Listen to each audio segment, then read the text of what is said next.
Hi, I'm the True Wise Gamer, giving off my vast knowledge so you may understand games a bit better. On this day of December 18th, the series Final Fantasy was first released, and honestly, I could explain the history of Final Fantasy, but honestly there are better people to do it, but to simplify, Square was doing okay at the time. Not great, but you can at least say they were doing well enough. Hironobu Sakaguchi wanted to actually make an RPG at the time, well, after playing a bunch of other RPGs as well.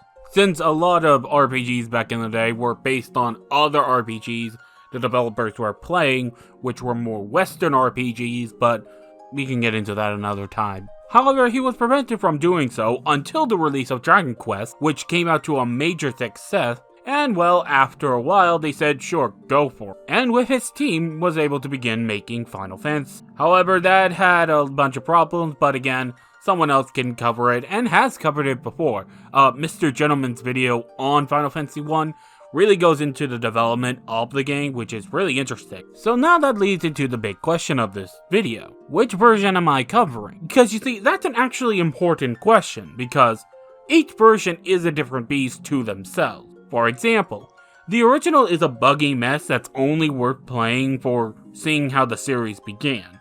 There is a modded version where it basically is just the base game, but everything's fixed. But otherwise, it's something that's only there. You have the Wonder Swan and PS1 version, which are considered to be the better version of the game, which I can't disagree, though the PS1 version is considered the best. Well, until the Pixel Remaster, which we'll get into in a moment. You then have the GBA version, which you might be wondering what's with that version, what makes it so different. We'll get into that in a moment. The PSP version as well, since you combine those two versions, sort of. Now you're probably wondering which version am I going for. Well, simply put, I'm going with the PSP version since it's the one I grew up on. It's just the one I grew up playing and has the most memories. Plus, well, we'll need to go into this version a bit because of some of the issues this version has, but in due time. Well, it was also one of the first RPGs I ever played that wasn't Pokemon. Heck, I actually got this game on my birthday as well, which was very ironic, because again, the series started on December 18th, 11 years before I was born, but you get the idea. Plus, it was the only game I had for the PSP. God, I love my PSP, but god damn it, I never got a lot of games for my PSP, like, ever, sadly. Well, in any case, let's begin this brisk, and I mean very brisk review of Final Fantasy 1. So the game begins with an intro, basically explaining, hey, the world's dying a bit. No one's sure about what's going on, and the world thinks that the crystals are out of whack. However, that doesn't matter right now, as in the castle of Cornelia, Garland, a knight of Cornelia, decides to kidnap the princess of Cornelia, Sarah, and take her to the Chaos Shrine. Shortly after, you and 3 other people appear in town together, and learn that, oh snap, you guys are the Warriors of Light, who are destined to save the world, and after rescuing the princess, you are then tasked with finding the crystals and freeing them and helping the world return to normal. The reasons why the crystals are being unable to function properly are because of the fiends, who are drawing out the crystals' power to absorb for themselves. However, you can defeat them easily, we'll get into that in a bit, and return them to their natural state. However, after beating the last fiend, you find out that there was someone else in charge of it all, which leads right back to the Chaos Shrine, where it all began. And after going back 2,000 years in the past, you find Garland? Okay, short version. Apparently, Garland, after being defeated, was sent to the past 2,000 years ago in order to become Chaos and then send the fiends forward in time, which I'm like, what? Yeah, it doesn't really make sense. I think it makes more sense in a thematic sense, but really, it makes no amount of sense anyway. Don't worry about it, just focus on defeating Chaos. And after that, you are sent back to the present, where everything's pretty much normal now. You return to Cornelia, and the world is saved. The plot is pretty simple, like there's really nothing really out of whack other than that Garland stuff. Other than that, the plot is pretty simple, if a bit bland. Not to say it's bad or anything, I mean like it's an old game, like NES era old. Like, it's kind of improper to kind of critique it like that, but at the same time, there was something I think the game could have done better, and that was more connect everything together properly, like lead events into the next one. Not to say that that doesn't happen, it's a little more complicated. Like, for example, in order to get to the next area, or the area where you are in, or I don't know what to call this area, the Sea of Cornelia, I'm calling it that. You need to go here, back to Cornelia to get an item in order to progress forward, when the game doesn't give you any idea that's what you're supposed to do. Which is really weird. Like, to actually side note for a moment, unlike other games like Phantasy Star, I don't know why I can't say it right, I'm just gonna roll with it, you'll have to go back and talk to other characters a lot more, even though you talk to them once and have to just figure out what the hell you're supposed to do next. Here, it's a lot more easier to note, as long as you're talking to other characters every so often, which I do appreciate because sometimes RPGs can have a bad habit of hand-holding you so much that you forget to where to go next if you weren't paying attention. This one, if I ever got lost, it felt like it was more on me, if anything, than just not knowing where to go. But it was just the exception that proved the rule, if anything. I mean, like, if there was one thing I would have liked, if anything, was more or less relate things more closely to one another. Like, for example, Astos, the Dark Elf King, is, like, wanting the crown for some reason and has been hurting the other elves, but it doesn't really seem to matter all that much in the grand scheme of things. Like, why not just make him a servant of the Lich, who is, like, there to try to stop you ahead of time, making sure that you don't cause any issues. Something like that. I don't know, I'm just trying to make an example of what I mean. Like, if you're going to re-release a game, you might as well try to do a little more. I mean, like, they did add more stuff, but we'll get into that in a moment. But let's begin to actually talk about the one thing you're supposed to do in the game, and that being the gameplay. You know, when you think of a basic turn-based RPG, you're thinking of Final Fantasy. And really, there's really nothing more complicated than that. It's a very simple, by-the-books turn-based RPG. Everyone gets a turn. You have a lot of options during your turn, like attack, use magic, items, or defend, which is actually added in this version, which is kind of odd, but you know what, whatever. But you get the idea. It's very simple. And while it works as very simply, it's just simple. I really can't really comment on it. It does everything well enough. Which, let's actually get into one of the differences about this version and the other version. Okay, let's get into this now. Okay, so the PS1 version had a difficulty select, which basically had an easy mode. That easy mode had differences in a lot of weird stuff, but we'll get into that in a moment, which became the standard version for the GBA and the PSP. Now, you might be wondering, what are those differences and why do they even matter? In the original versions of the game, and the Pixel Remaster, the game has a more charge-based mechanic.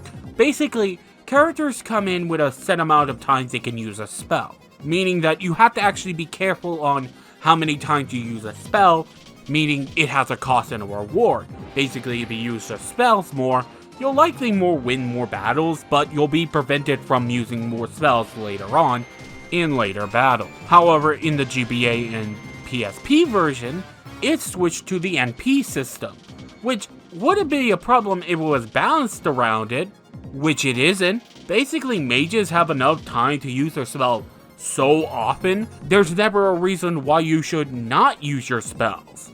Which magic is very overpowered because it can hit multiple enemies, which sometimes you'll face a lot and are very powerful on their own to begin with, making the mages really busted. Though that implies the game isn't busted already, because the PSP version busts everyone a little more too. In fact, let's actually go over the jobs for a moment. Basically, everyone gets a rolling combat. Basically, you know, it's box standard. You got your warrior, your monk, who are good at physical fights. You got the thief, who's just there, man, I don't know. Maybe he's just fast enough to use an item to heal. There's that. Then you got your black, white, and red mage, who can use magic. though the red mage is a little weaker only due to because he's a basic jack of all trades, good at everything, master of none, which ironically came to bite me in the ass later on because we'll need to talk about this now too. See, throughout most of the game, it's pretty easy. Like, I had an easy time. Like, there was never a moment where I struggled, well, until the end. See, during the final boss with Chaos, he deals a lot of damage. And like, you're not meant to fight him at the level I was at, level 45 for some reason. And yet, it took me 10 levels and getting another item we'll talk about in a moment, just to beat him, which is just annoying. Because he could also just full heal himself, which is like, evil design by the way. Anyway, so that meant I had to grind for just one fight, which, mind you, wasn't very long because of where I was in the game, and just because of just how much time I was just spending on the game in general. Like, if I was able to defeat Chaos when I got to him, the game was less than 10 hours. It's not a very long game. In fact, the only reason why I went on more was because I was also doing the grottos. You see, added in the PS1 and WonderSwan version, they're basically mini dungeons which, when you go in there, they offer more items to let you buff up a bit, or just more weapons in general. However, there are some neat bonuses, like fighting some extra bosses from the rest of the series 3 through 6, which is kind of interesting in a lot of ways, and really cool. Though for Sunshine's recent Ultros is misspelled for some reason, I'm not sure why. Hell, Gilgamesh is in here for some reason. Don't ask me, it doesn't make any sense. But anyway, you might be wondering, why would I do though? Well, just because I might as well talk about them, but also because I needed to talk about Ultros. Why him? Well, he has an item called the Ruin Staff. That staff has Heodra as an ability it has.